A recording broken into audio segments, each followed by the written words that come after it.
Hi, Jen and Liz, first two in. Nice to see everybody. Wow.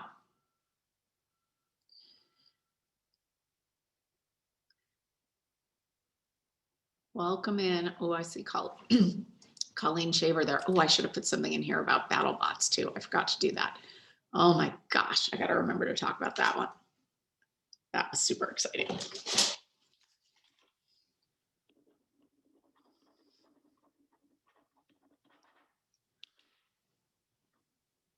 Okay. Hey, everyone. Welcome. Oops, fix the necklace.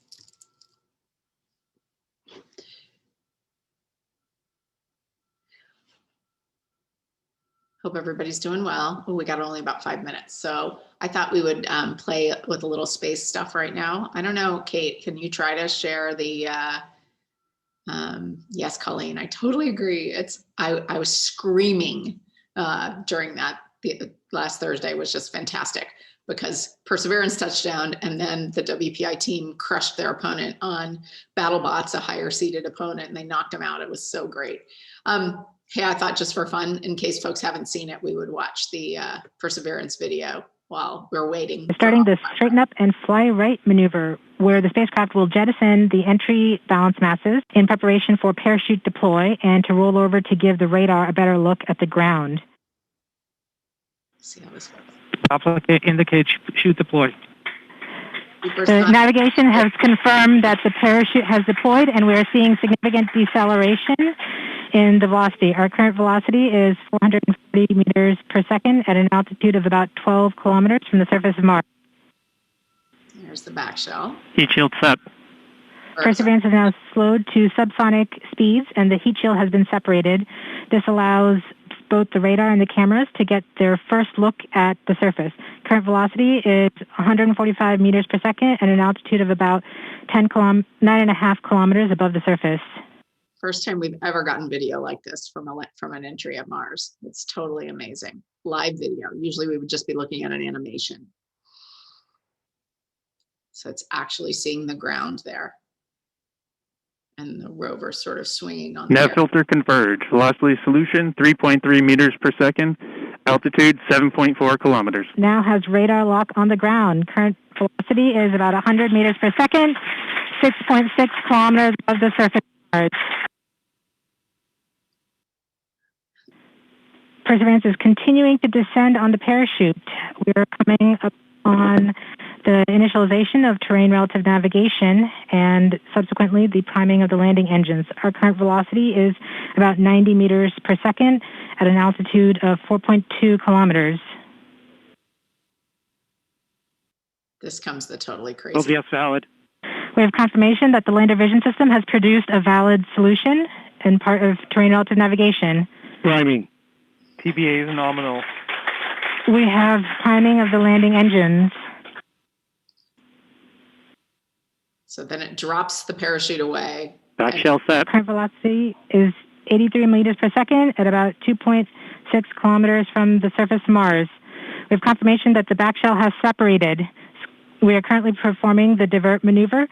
Current velocity is about 75 meters per second at an altitude of about 1 kilometer off the surface of Mars.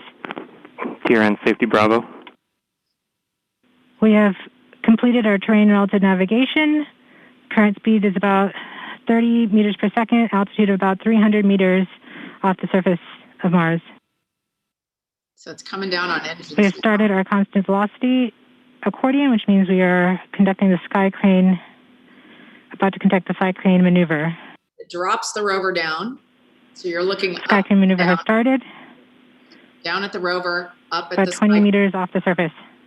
and it just sets the rover down on the ground, cuts the tethers, and then the upper part flies away. We're getting signals from MRO. Tango Delta. Touchdown confirmed. Perseverance safely on the surface of Mars, ready to begin seeking the signs of past life. Makes me cry every time. So Tango Delta, touchdown, right? So that was the call. So yeah, this is it's like a crazy landing system. It's the same landing system we used when we landed Curiosity on Mars in 2012. And I remember maybe 8 years before that, the first time I heard about this plan to like come in with a supersonic parachute and then release the heat shield and then, lower, drop the rover out on engines and then lower the rover down on tethers and then just barely touch it to the surface and cut the tethers. And I was like, they are absolutely insane. There's no chance this will work. I have to say I'm totally wrong. It's amazing. They did an incredible job. But on Curiosity, we did not have a camera system, a video system to actually watch that happen. We didn't get to see that live last Thursday when it landed. The lander downlinked the data after it landed, but still just to have that video to see the parachute inflate, it's actually going to be a huge help for future landing systems that they actually got to watch it all happen. And that parachute, which is so beautiful, you can go online and find this. The pattern actually means something. It says "Dare Mighty Things" and has the lat lon of JPL, the latitude and longitude of the Jet Propulsion Lab on it. So that's pretty cool, little secret message there. And yeah, Curiosity's on the surface. It just sent back its first high resolution panorama from its main camera system, which was built by my friends at ASU. And it's looking really, really exciting. So what a thrill. So yeah, now I'm looking at some fun things in the chat about that. I was going to ask y'all a question, but decided we would just talk about Mars instead. Very, very cool. Oh, cool. There's a WPI alum who worked on the parachute. That's cool. We should find out who that is. Maureen's typing, let's find out who that is. Yeah, it's cool. You can find that video online. Go watch it like 3 times and just see all the different things happening. It's amazing. And all the raw images are there. All of the refined images, once they process them, are there. And it's wonderful to see. So it is 3 o'clock. Let's give people 1 more minute. We have about 250 with us here on Zoom, and I'm sure some more on YouTube. Hi, YouTube folks.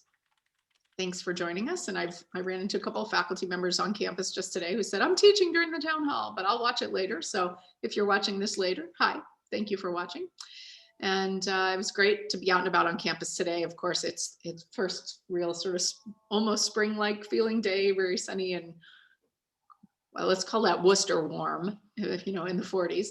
And everybody was out and about and had big smiles on their faces underneath their masks, of course, but you can tell in their eyes, everybody's happy with the weather trending direction, which is so good.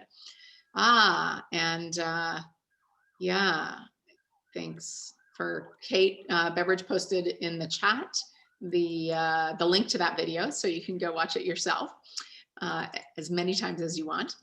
And let's see, we're up to over 300 folks here with us on the Zoom webinar, and again, more with us on YouTube. So let's go ahead and get started. And thanks for joining us for our virtual town hall. I actually went back and counted today. Today is 11 months to the day since our first one of these virtual town halls. Our first one of these was on March 24th last year. This is our 14th of these, and I want to thank you all so much for continuing to turn out in such high numbers every single time we do this. I'm so grateful for the opportunity to be able to share with you about what's been happening and to be able to answer your questions with the great backstage crew that we've got here answering them. So you can again type questions in the Q&A, and we'll either make sure they get answered during the by someone typing an answer, or that we'll ask many of them during the Q&A section here. And if we can't answer it during the call, we'll make sure we get back to you afterwards. So again, thanks to you all for joining us. We're up to 350 people online here. So I think we'll dive in and get started. And I wanted to start on a bit of a serious note. If you go to the next slide, Kate, thank you. Kate, as always, Kate Beveridge, fabulous Kate Beveridge, is helping me out.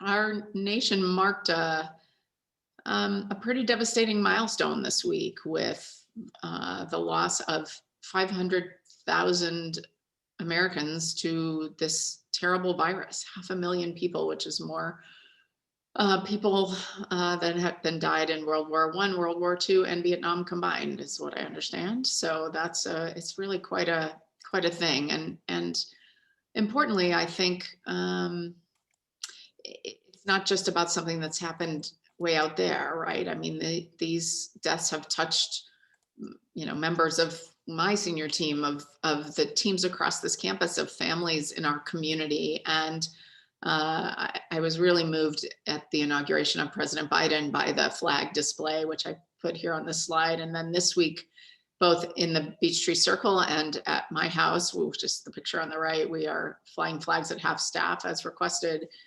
to honor those we've lost. And I just, I think, we continue to do well, and we'll talk about that. And we're all exhausted and tired of this, and we're desperate to get back to some semblance of normalcy.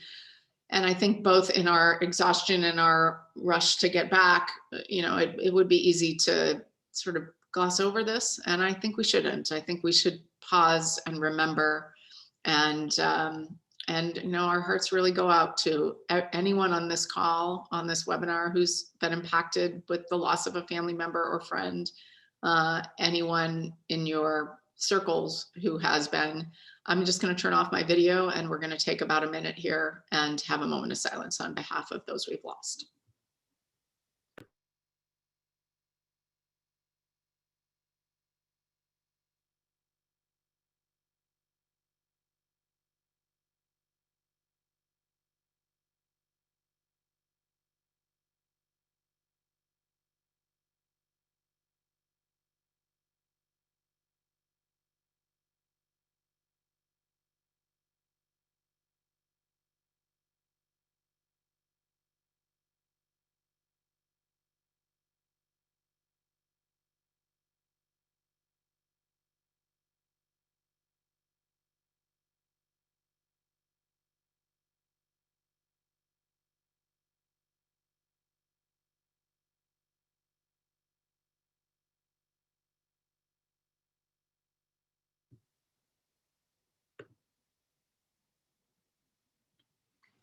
Thank you all.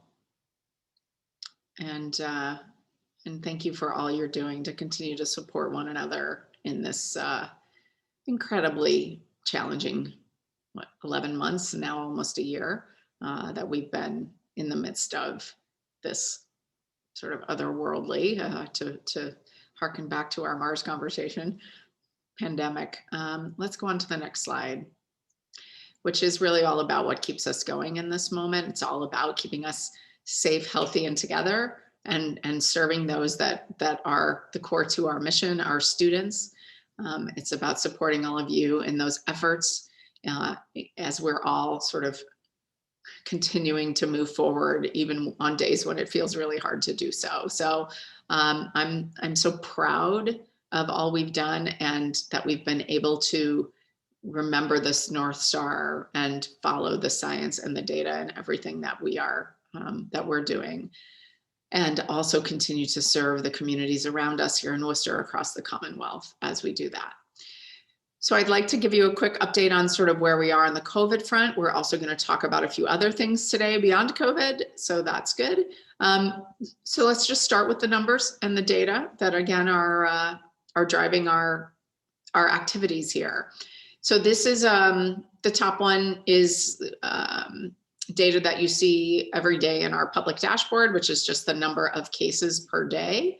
And you can see a pretty dramatic change. This was actually from a couple of days ago, but you see a pretty dramatic change from the left-hand side of the graph with the red bars to the right-hand side of it.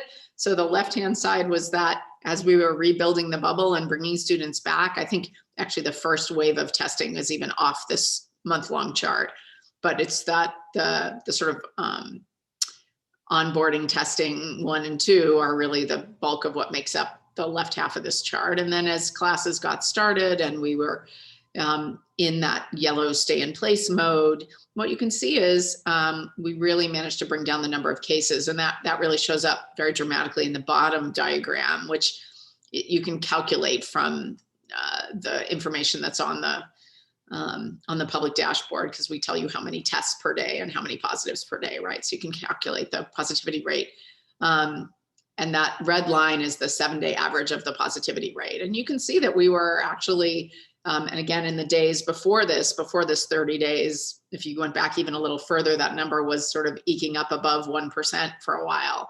And that was a high level, and that was concerning. And so we really needed to make sure that rebuilding our bubble was all about bringing that down and making sure we had a manageable number of cases, so that we were not overtaxing our systems, our health team, our ability to isolate and quarantine, our ability to operate. And what you can see is we've really managed to do that. So our positivity rate is back down at about 0.1% now, which is just incredible. And so thank you and congratulations to you and to our students, who will also be expressing a ton of gratitude for, are doing the right things and making it possible for us to continue to move forward in having as much of as much normalcy as we can muster, given the need to really keep safety protocols in place. So bottom line here, for now, we are doing really well. We got to build on that. We got to hold on to that. That's one of my main messages to you today.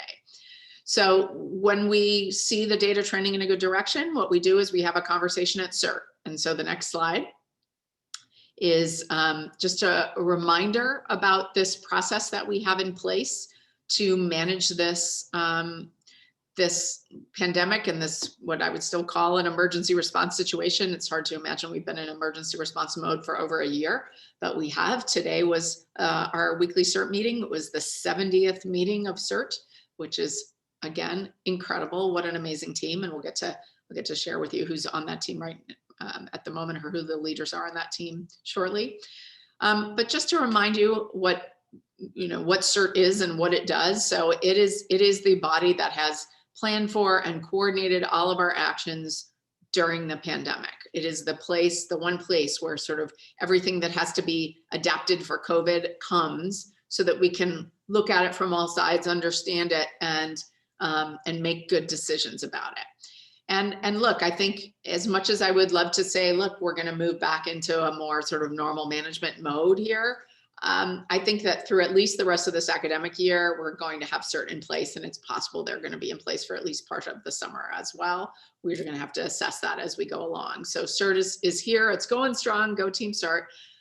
So, they are very methodically and thoughtfully each and every week coming together to consider what decisions need to be made, look at the evidence, understand them, and then make either make decisions, or if there are sort of bigger items, make recommendations. Actually, in most cases, they're making recommendations up to senior leadership, up to me and other senior leaders, to make sure that we're headed in the right direction. And I really count on the fact that CERT is doing that job of understanding the landscape, both on the campus, in Worcester, the broader Worcester community, in Massachusetts, nationally, and we're making the great decisions in that context all the time.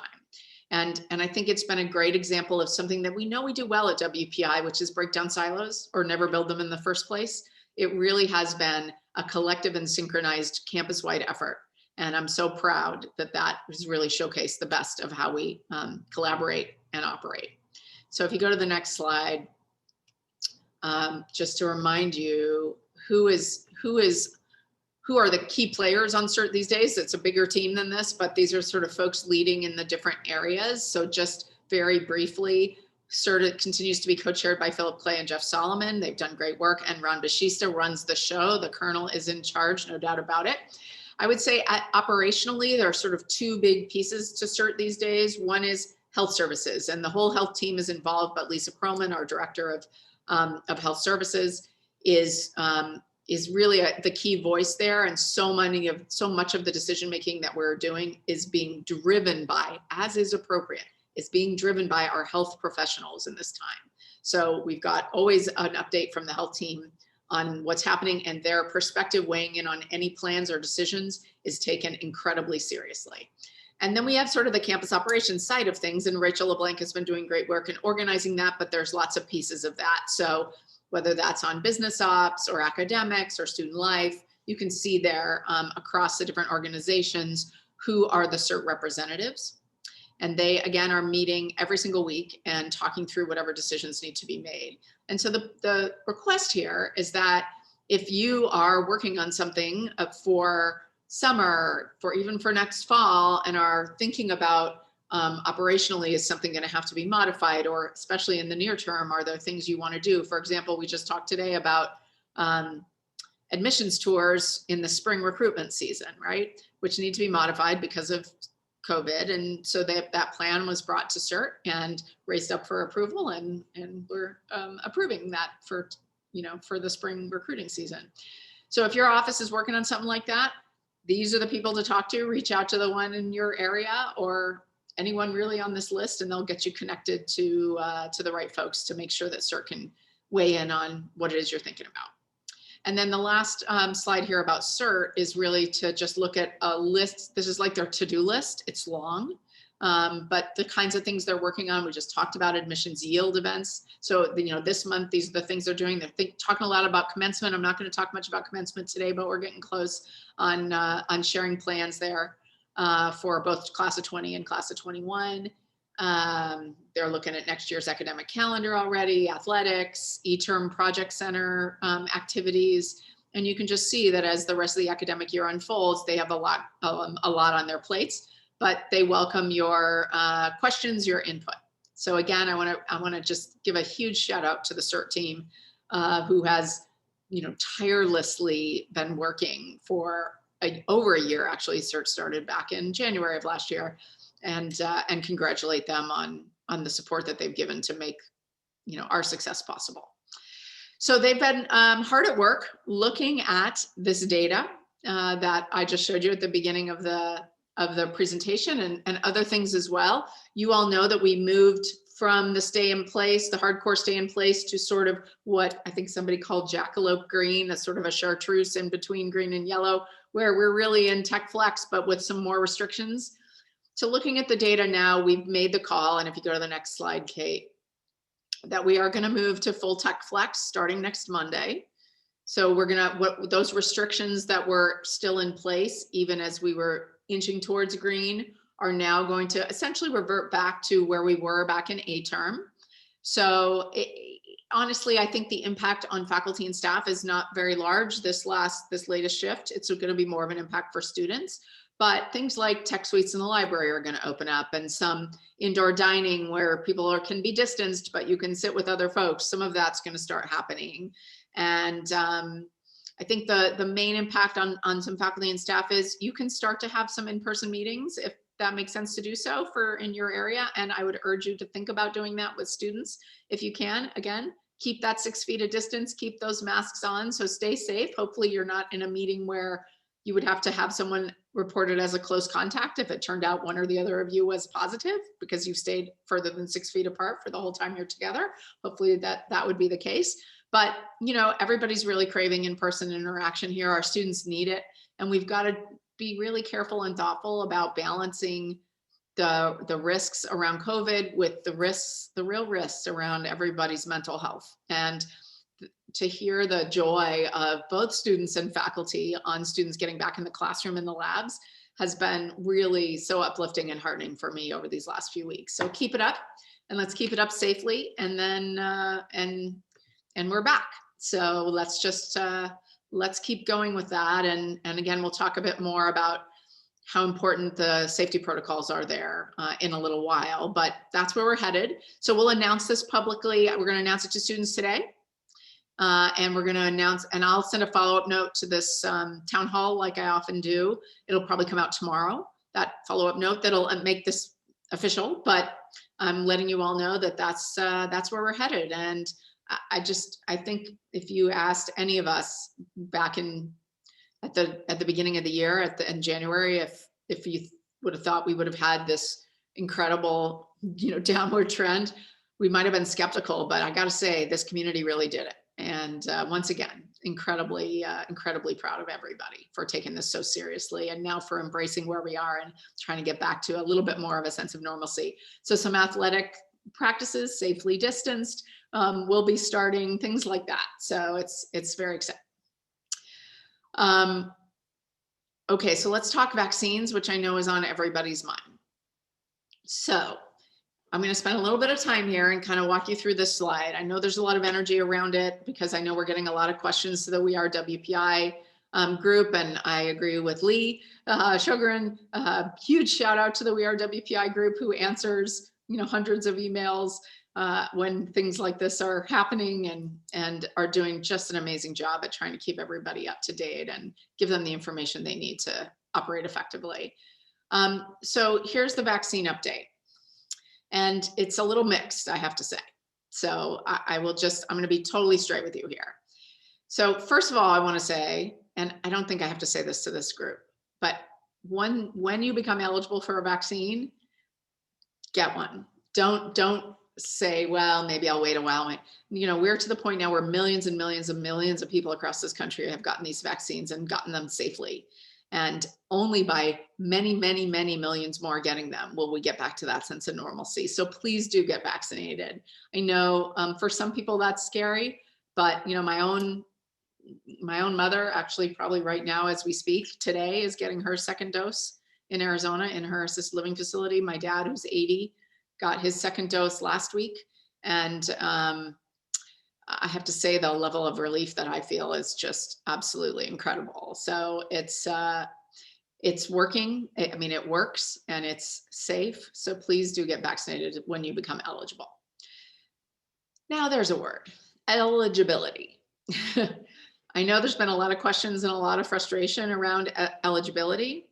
I just want to tell you, so the state has defined the phases and who's eligible in which phase, and we'll talk more about that on the next slide in a second. Don't go there yet, Kate. We're going to talk more about that in a second. That is entirely governed by the Commonwealth of Massachusetts, and we are 100% going to follow their guidance here. We cannot have people jumping the line. We cannot make up our own guidance. Like we have to be leaders here in buying into the thinking that was behind their eligibility list. Now, you may or may not agree with it, but it was really trying to balance efficiency with equity and making sure that the most vulnerable communities, those that have been hardest hit by COVID, those age groups that have been hardest hit, those who have been hardest hit and who don't have a choice about showing up in person to work, those folks, and certainly those frontline healthcare workers and first responders, they're prioritizing those communities, which means that for some of us, me included, I am going to be all the way at the back of the line. And there are some days when that is like, but I have to say, I actually agree for the most part with the way they've thought about the eligibility. The other thing that the state is in charge of is distributing vaccine doses, the vials with the vaccine in it, right? So we have been doing some vaccinations on the campus, but every week we have had the opportunity to request vaccine from the state. And so far we've been able to get enough to vaccinate people who are eligible. And that continues right now. So right now, and again, the way I'll show you this in a minute, but they have different phases, and within phase 2, there are 4 different groups. So they are on phase 2, group 2. So phase 1 was the frontline healthcare workers, first responders. Phase 2, group 1 was 75 plus. So phase 2, group 2 is 65 plus and people with at least 2 conditions, comorbidities that are indicated as being extra high risk if they were to contract COVID. So we did our survey of the community. We did it for everybody who would be in phase 2, which includes some people that are not currently eligible yet. But so we know who you are able to opt into that. And everybody who opted in as phase 2, group 2, I believe we've been in touch with you. I believe we have just barely enough vaccine to vaccinate you. And we are having a clinic tomorrow to do that. So if you are one of those folks, you should have heard from us. And you should have signed up, I hope. If you wanted to get your vaccine on campus, you can also get it elsewhere. So after tomorrow, when we put some more shots in arms, we'll have vaccinated about 300 members of our community. So that's, including faculty and staff, we've got about 8,000, 8,500 people in our community, and we'll have vaccinated 300 of them. So in the grand scheme of things, not great, but they are many of the most vulnerable members of our community because those are the folks who are eligible. And so I'm happy that those who are on the front lines with our students doing COVID-facing care have been vaccinated, that those who after tomorrow are 65 and up or who have multiple comorbidities will be vaccinated. And so they're going to get the phase 2 group 2 folks are going to get their first dose tomorrow. They will also get their second shot here. So we're guaranteed that. But I will tell you that beyond the vaccines we have right now, which again are kind of just enough to get us through the phase 2 group 2, we're getting signals from the state that we may not get more, at least not in the near term.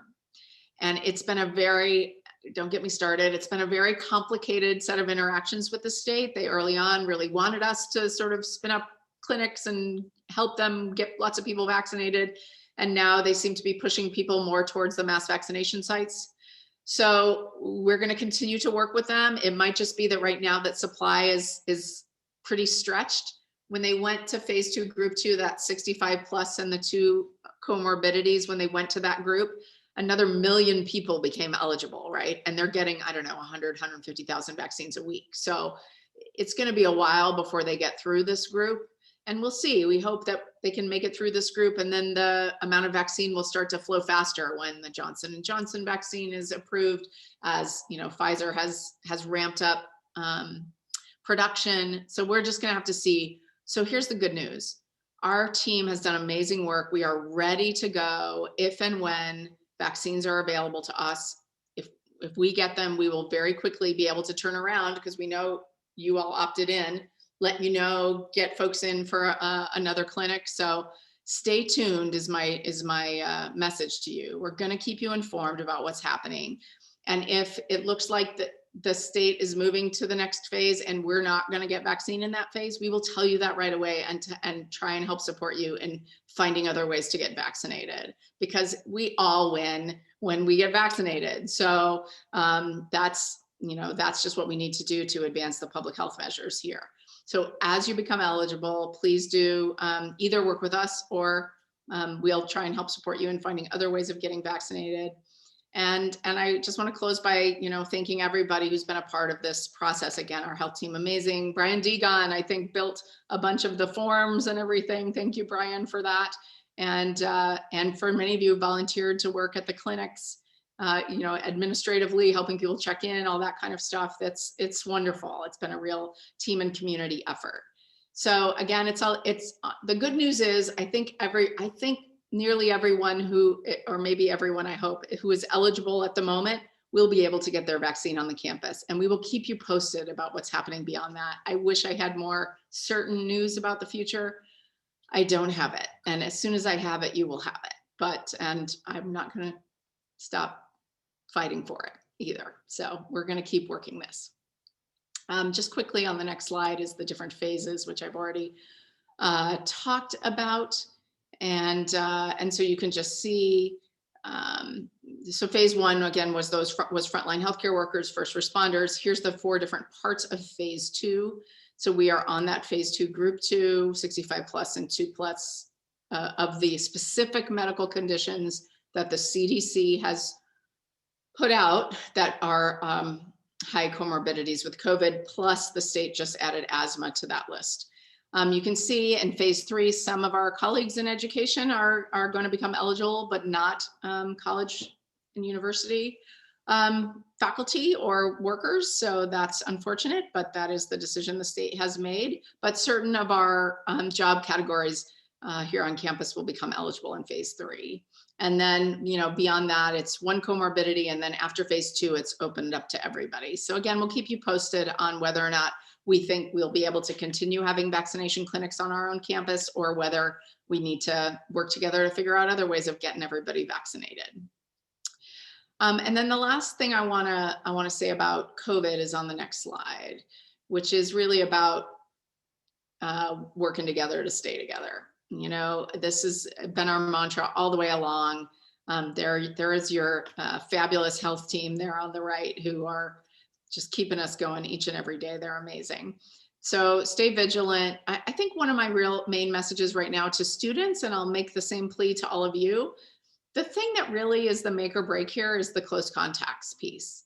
if every student who is positive has 10 close contacts, that overwhelms us pretty quick. And so if you think about it, just think about it at any given moment. If I found out today I was positive and I have to look back 48 hours and say, who have I been within 6 feet of for more than 15 minutes? That's masked or unmasked, unfortunately. Anybody I've been within 6 feet of for more than 15 minutes is a close contact. So for most of us, that's going to be our family members or a partner, maybe a close friend, but hopefully those numbers aren't too high for most of us. And that's what I would ask you to think about in your daily lives. Try to minimize who would be called a close contact if you were positive today or tomorrow. We're all in this together, and we're going to take care of each other, and we're going to get to the end of this. Even though I feel like we're all more exhausted than we've been over these last 11 months, something about the combination of winter and COVID. I don't know about the rest of you, but I think it's been pretty brutal. But there is an end in sight. We will get these vaccines, and over the next few months, things will really start to get better. I believe this. There is this race between the variants and the vaccines for sure, and we've got to keep our eye on these variants. But I am really confident that as we get through the rest of this academic year, things are going to start getting better around us. Things on our campus are actually good, but we will start to be able to operate in a less restrictive way. So if we hang together a little bit longer. So that was all I was going to say about COVID. I just want to spend a few minutes before we open up for questions. And again, if you have questions, you can post them in the Q&A, and some are being answered in real time, and some will answer in the Q&A section. So we did have a board meeting last week by Zoom. Actually, it was like a 10-day long board meeting because we stretched it out to combat Zoom fatigue, but the actual meeting of the corporation, which is the official board meeting, was on Friday of last week.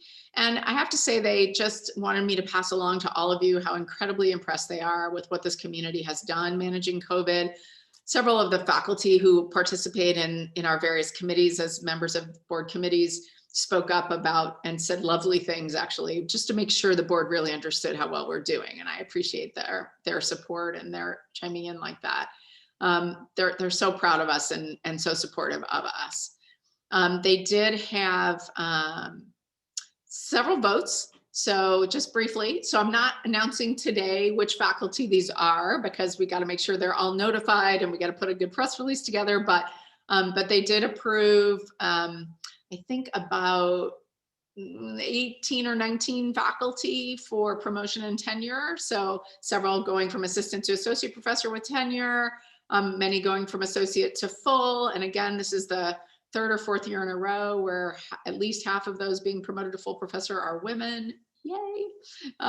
So they're being notified now by our provost, and congratulations. You know who you are. Congratulations to all of you. I'm so incredibly proud. That was great. And it's always a thrill for the board to vote on that. Those promotions and tenure, so their new ranks will be effective on July 1. So we did have a conversation in the Budget and Finance Committee about next year's budget. We have not put together next year's budget yet, but what usually happens is in February, they talk about some of the parameters of that budget, and we brought forward to them, and they voted to endorse that we would have salary increases next year. And again, all of this, I think we'll bring the final budget to them in May.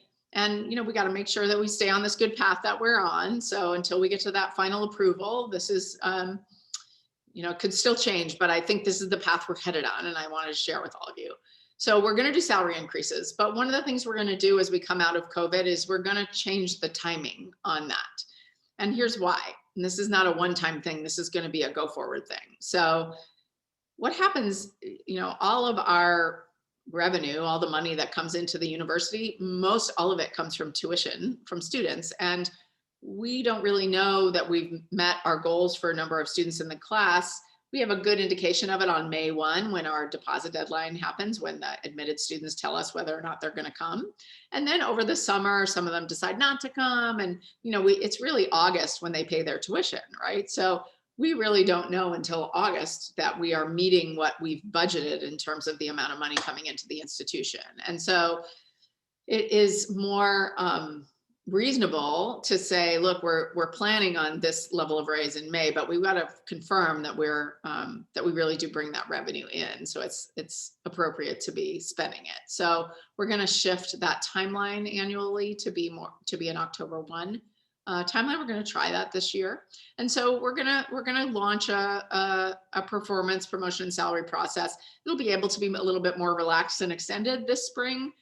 Later in the spring. So stay tuned for more info on that. We're not launching it right now, but stay tuned for more info on that. We will have promotions, we will have salary increases, and we will have performance reviews, which has been a couple of years since folks have gotten feedback. So I think it's really important to have that feedback process. As you know, we reduced contributions to retirement plans with the COVID budget this year. We reduced them to 8%. And you know that we were doing some benchmarking of competitors and the landscape in higher ed.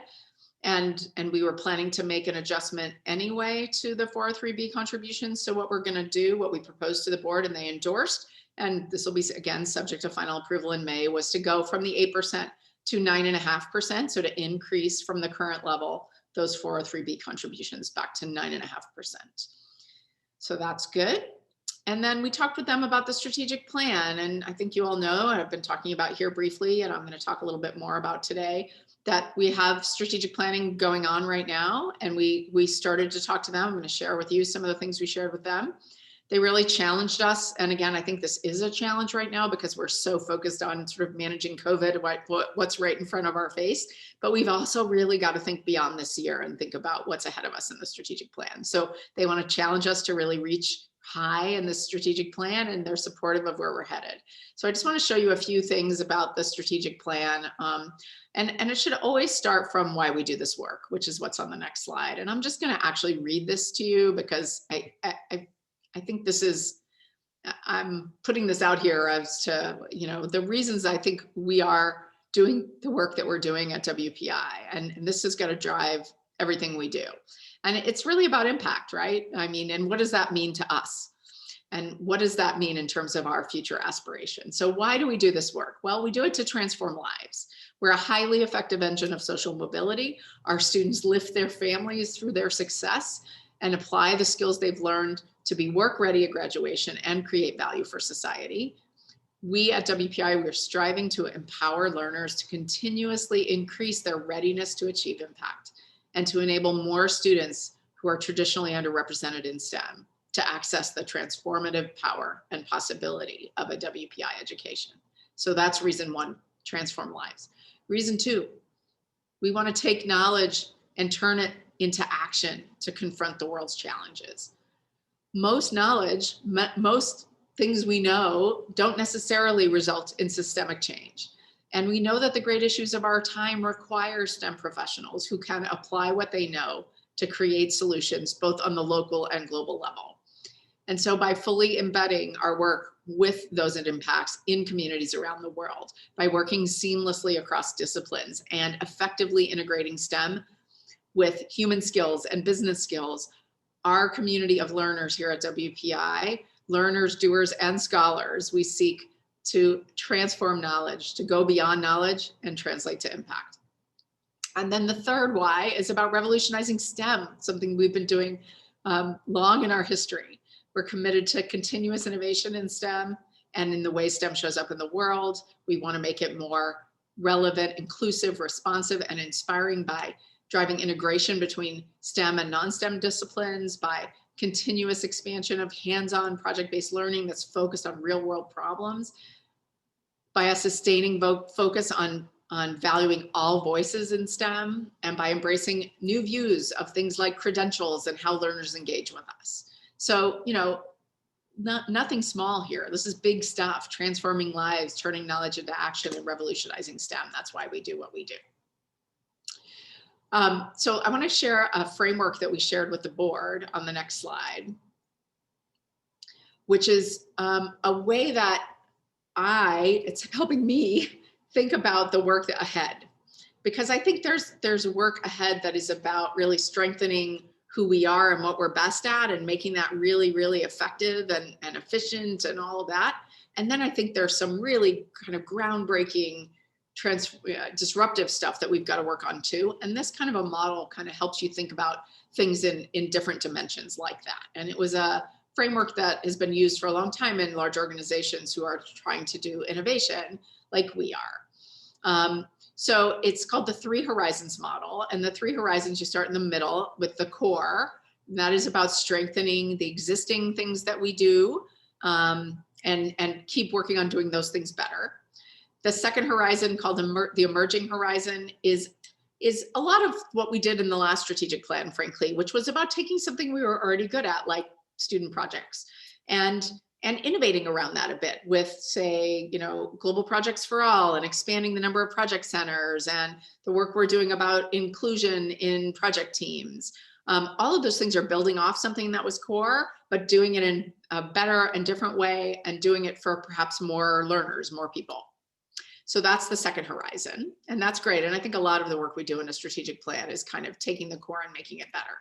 But the third horizon is an interesting one. It's the place where you say, look, there's stuff out there that could really disrupt what we're doing at WPI, and we might as well disrupt ourselves, not wait for someone else to disrupt us. What are things that are totally new models, really new capabilities that frankly, if they're wildly successful, could cannibalize some of the core? There are things out there in professional development and training for STEM professionals which might not be a master's degree, and if we did them really, really well, it might cannibalize some of our master's programs in the long run, not tomorrow. But we should be looking at those things because other people are, and we would love to be leading in some of those areas. So that's the third horizon. And you can imagine the work of the different horizons is different work. The work of the core is, again, that sort of efficiency and effectiveness work. The work of the third horizon is very much about disruption and innovation. And the second horizon work is a lot of kind of pilots and experiments and trying things out. And if they work, you fold them into the core, right? So it's very exciting to think about that. And on the next slide, you've heard that we have these 3 sort of thematic areas that we're looking at, 3 themes for the strategic plan. Those are at the outside here. So student access, well-being, and outcomes, purpose-driven education and research, and who we are and how we work. That's the third theme. And so you can imagine that within each of those themes, we're going to have different initiatives, different things we want to do. And some of them are going to be core things, and some of them are going to be third horizon vision things. And many of them are going to be that second horizon stuff. And I just think this horizon model is a useful way to think about the work ahead and how we do it. Because again, honestly, I have some trustees who are all about the core, and I have some that are all about the disruption. And this way you can see there's a little bit of something for everybody, and all are important as we go forward. So just to share a couple more things with you about this, and then we will wrap this up and open up for some questions. So we have within each of these 3 themes, again, about the first one's about students, the second one's about education and research, and the third one's about us, about who we are and how we work. We've got some sub-teams within each of those, and I've listed them here. So just for example, on the first one, on the student access, well-being, and outcomes, we've got 3 groups. Basically, access, well-being, and outcomes are the 3 groups, and you can see who are leading those efforts. Same on the third one, who we are and how we work. That's really where the work of the sustainable inclusive excellence planning that we're all doing across the campus right now is going to kind of roll up into the strategic plan and have a big presence around the equity and inclusion work. So Rame and John are co-leading that. And then under purpose-driven education and research, we have education and research. So the education group, that's very large. We've got lots of different sort of sub-teams working away under education, and Bogdan and his group are working on the research theme.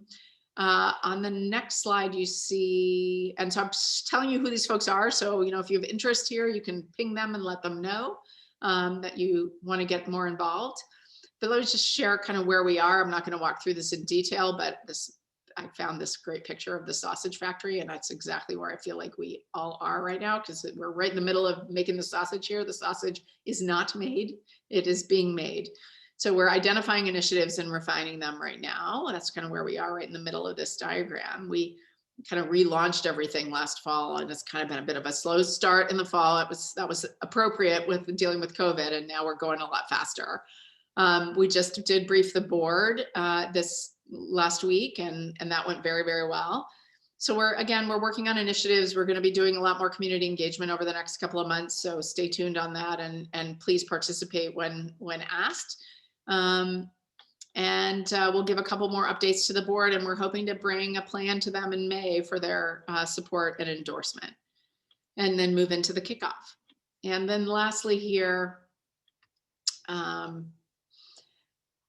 we also have a working group that's kind of organizing all of this. Amy and Wally are the co-chairs of the strategic planning effort. On this working group are the committee leads, the subcommittee leads that I showed you previously, as well as a few other folks that are really representing lots of groups across the campus. So again, if you see someone here, and you want to get more involved, definitely reach out and let them know. We've got faculty governance here. We've got, student-facing folks. We've got lots of folks involved. And then lastly, on the strategic plan, I'm not going to spend time on this, but we did talk with the board about sort of some of the external trends that we're seeing and how we think these are impacting us at WPI, and then how those are going to end up driving the different initiatives here. So here are sort of our top 10. Here's our top 10 list of trends outside of WPI that are kind of driving our community, if you will. So, and aligned with these different themes. So things like, we are definitely seeing evidence here at WPI of more price sensitivity and debt sensitivity, and that's good. So we see it, we know it, we know we need to address it. We know student mental health needs, not just at WPI, but across all college and university students, are on the rise. We need a more holistic approach, in that we actually do very well here. We can do even better and really position ourselves as an industry leader. On the middle theme, there's a lot going on here, a lot to learn from this moment in COVID, from doing our work from online and hybrid teaching. We don't want to stay in this mode we're in, but yet there are things we can and should take forward with us, because tech-enabled learning is really here to stay, and students are demanding more personalized and flexible options. And then lastly, there's a lot going on in the world. The demographics of high school graduates nationwide are changing quite a bit. We're seeing, colleges closing. Now, I will say, we are absolutely in no danger of that. Please don't take from this that the fact that we're looking at this trend as being somehow concerning, that WPI is in big trouble. We're not. We're doing very, very well. But the truth is that there are things to learn by watching our community react to these changes, right? Families have higher and higher expectations of higher ed, and we've got to make sure that we're being as responsive as we need to be to our community. So all of these things are kind of driving and informing our thinking. And so there's some interesting data out there that we're sharing with the teams and talked with the board about. Lastly, so there'll be in upcoming town halls, I'm not going to spend time on this, but we will start talking about commencement. We'll be talking more about plans for summer and fall. We're thinking about the post-COVID workplace. We're thinking about remote work and how that's going to work longer term here. I think we do need to put some plans in place there, because, again, some of this flexibility that we've had now, I think, is a good thing in the long run. We'll get back to you on many of these other initiatives, including our sustainable inclusive excellence planning, which I know many of you are involved in your organizations right now. I want to thank you for that work. It's so important. We want to hear your ideas here. We've got such great things moving forward. I send you all to the website or through Twitter today. There was a great story posted about WPI's first Black graduate, graduated from WPI in 1930. And his story is a really inspiring one. I mean, he faced barriers, incredible barriers, and still was a path breaker himself. So, you want to be inspired, go read that story. It's great. And then, speaking of inspiring, the last slide is just to acknowledge that there's some change happening here. Since we were all last together, we've announced that 2 of our senior leaders are going to be moving on in different times in different ways. Michelle Jones-Johnson, just yesterday we announced that she's taken a job elsewhere and is going to be leaving us at the end of next week. And again, as the first leader of the Integrated Talent and Inclusion Organization, and really the first I mean, I don't know if she was the first, I don't go back that far, but as you know, a chief diversity officer for this institution, we certainly didn't have one when I arrived. And so I'm really proud of everything she's achieved and so grateful for what she's done with the talent team and with the inclusion team. And Alicia, I want to welcome Alicia on board as the interim VP there, and she's going to continue the great work that Michelle started. Jeff Solomon, who's been our CFO for 16 years, has let me know that he's interested in retiring, and so he's going to be moving on, but only after we have found his successor. So we've still got him for a few more months as we are in the process of getting that search going. And I just wanted to take this opportunity while Michelle was still here, and obviously Jeff's going to still be around for a while, but just to say, I can't imagine having gotten through this past year with any other senior team than the team that we have here. And I just wanted to express my gratitude to them and to thank all of you who work with them for supporting them and supporting the Alicia in the transition. And just know that we're gonna work our way through these changes, and we're gonna and we'll get through it together like we always do. So thank you all. The last slide is just hopeful for spring. Very hopeful for spring. So thanks so much to everyone. And I will take some questions now from the community. So thanks to you all. Thank you, Lori. We have a couple of questions about the vaccines. Sure. If a community member receives a vaccine, do they need to participate in the testing protocol? Yes. So good question. For now, the answer is yes. I anticipate that will change at some point. And by the way, Lisa Perlman's on with us, and she can always chime in here too, but let me tell you my understanding of it. So right now, the studies that are being done are to determine, what the vaccine is very effective at is reducing the severity of any infection. You could potentially still get infected, but it's very good at reducing the severity of infection, hospitalization, or death. So what it means is if you get COVID, it's just not going to be a bad case. But what we don't really know is whether you are still contagious. And so that's something that's being studied right now. And until there are really good sort of clinical studies of that, we still need to know, because, and I'll tell you, UMass Medical School has told us they do have people who have been, gotten their 2 vaccines and are 2 weeks out from that, who do occasionally test positive. So that you can still get infected. None of the cases are bad, but because of that, we still do need to test you. And Lisa, if I said anything wrong there, feel free to jump in. All right, thanks. Oh. The next question is there still room for eligible community members to sign up to receive a vaccine? I don't think so. Lisa, can you come off mute maybe and Sure, yeah, thanks. So right now our Thursday clinic is completely full. And so you can certainly fill out an attestation form now. And as soon as we receive more vaccine from the state, we're gonna be putting up more vaccine clinics, and we would certainly include anyone else at that time who qualified. But my advice would be to get on the mass vaccination website and sign up for an appointment as soon as you can somewhere else, because I think that will be the fastest route to getting an actual vaccine at this point. Yeah, thanks, Lisa. So it's great to see that everybody is signed up though for the clinic we have, for the slots we have there. Back to you, Kyle. Will WPI be asking the community to report when they receive vaccines, if they've not received it at the WPI clinics? Maybe eventually, but I don't think that's our current plan. Maybe eventually. And I would very much encourage everybody to get it and to document for yourself when you got it, so that if and when we do ask, you'll be able to share with us. It's not currently required. So in that sense, no, we have not made a plan to ask for that. Okay, thank you.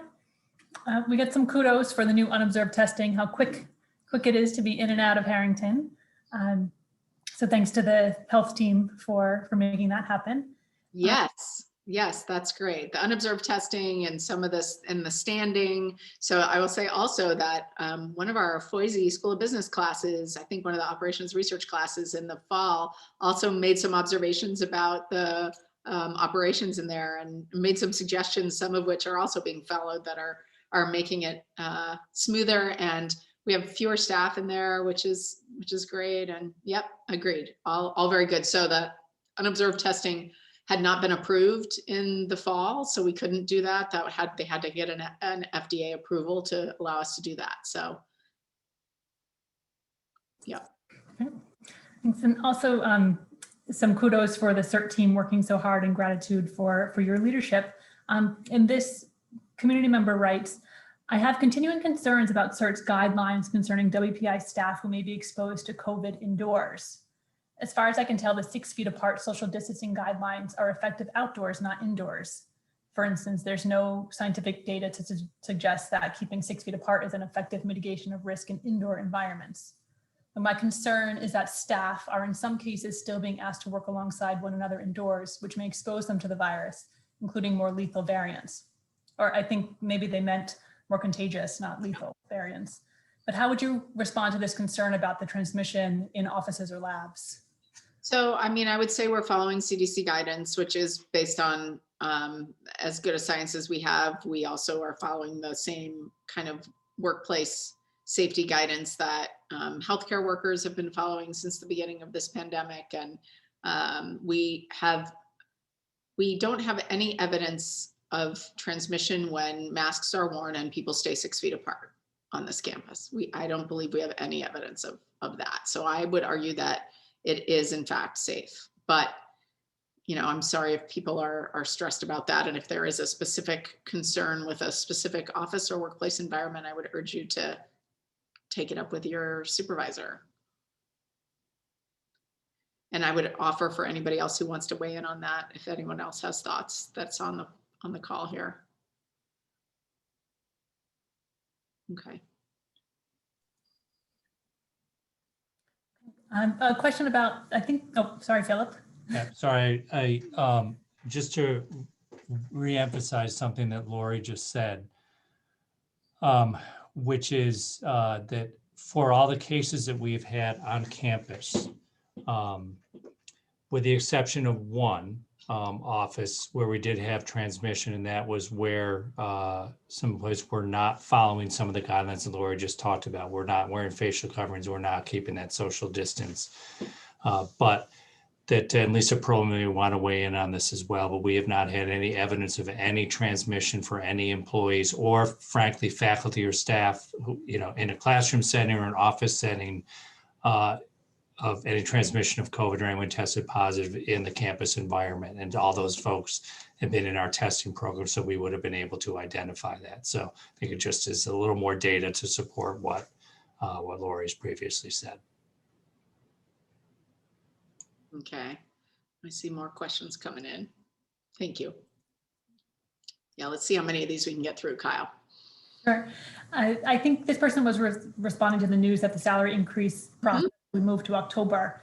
And they ask, will faculty have their annual reviews with department heads later than normal? So we're working on the specific schedule here, Pam. I see your question there. I think that we will probably still do faculty reviews in the spring this year, although I do think longer term, this opens up the possibility of adjusting the faculty review schedule. I'm not sure we'll adjust it this year, but I think in the future, it may be actually good. I've been talking to Tanya about this a little bit, that if we could optimize it such that it's actually an academic year evaluation that gets done sort of maybe right when you come back in the fall, that might be better. But I don't think we're going to do that this year. I think we'll still do a springtime evaluation, but stay tuned. I promise details are coming shortly.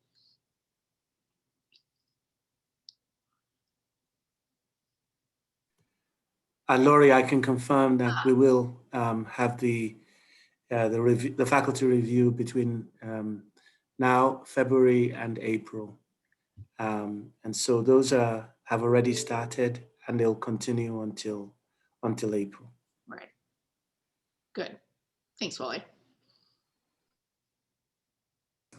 That's our newest member of the National Academy of Engineering, by the way, I'm just saying. We get some shout out to our fabulous provost. Go ahead, Kyle, sorry.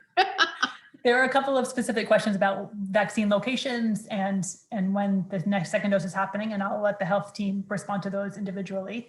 Okay. But another question, has there been a determination made about WPI summer STEM and camps and if they'll happen? We're working on that. Philip, can you weigh in from the CERT perspective there? Yeah, if you recall the slides that Lori showed about CERT, actually, we just put together in the past couple of weeks a specific committee looking at summer activities. So including everything from summer camps to summer research opportunities, because that's the next new horizon for us. So there'll be more specific guidelines, but again, that group has just started to meet to focus specifically on our summer activities. Okay. Thank you. A question, why are so many staff still working from home? So as we were coming back from the break, we asked more people to work off campus if they could, and some people took us up on that. So we have somewhat fewer, maybe 50 fewer folks working on campus than we had in the fall. Some of that's just faculty, whether or not they're teaching on campus and such. But now as we're back into fully green, everyone who's not in a pathway for office does have the ability, you know, to work with your supervisors and begin being more back on campus. I'm more back on campus here, and folks can be as well. But, you know, we're still in a period where the virus is around, and so staying dedensified, we still have constraints from the state that we have to have no more than 40% occupancy in any office. So we're still not going to be able to bring back every single office yet. And frankly, for those offices that still haven't come back at all, it's, you know, some people like it, some people don't like it. I get that. And I'm sorry if you're one of the ones who doesn't and you're working from home. But it's, for now, it's working. And I think as we really get towards the end of this academic year and into the summer, we'll be bringing everybody back. And I think we're going to be able to do that safely within a few months. Thank you. And just as we're at the top of the hour, our last question, how do you foresee returning to campus in the fall and COVID testing and vaccine requirements then? Yep, so that's the $64,000 question. And so we don't have all the answers yet. But if you were to ask me today, I think it's very likely that by the end of the summer, we can be at 80–85% at least of our community having been vaccinated. And so that we should have a fairly safe, a very safe, really, campus environment in the fall. We need to see what happens with these variants. But assuming that things continue on the path that we think they're going on, I think we'll have much more of a sense of normalcy in the fall. We may still be needing to do some testing, and we're working through trying to think about what those plans are. But the key is that everybody, when they become eligible, should get vaccinated. And that is going to be the key that unlocks so much more normalcy on the campus. So I'm optimistic that we're going to be back to many more in-person classes and in-person work and activities. And if we could all just hang in there for a few more months, we're going to get there. Great, thank you. Great. Thanks so much, everybody. It's 4 o'clock, and you know, we had about 450 people here on the call. That was great. And thanks again for what you're all doing. I know it's that kind of exhausting time of year, but keep up the good work, and let's keep making progress together. And we'll see you around campus or on Zoom. Bye, everybody.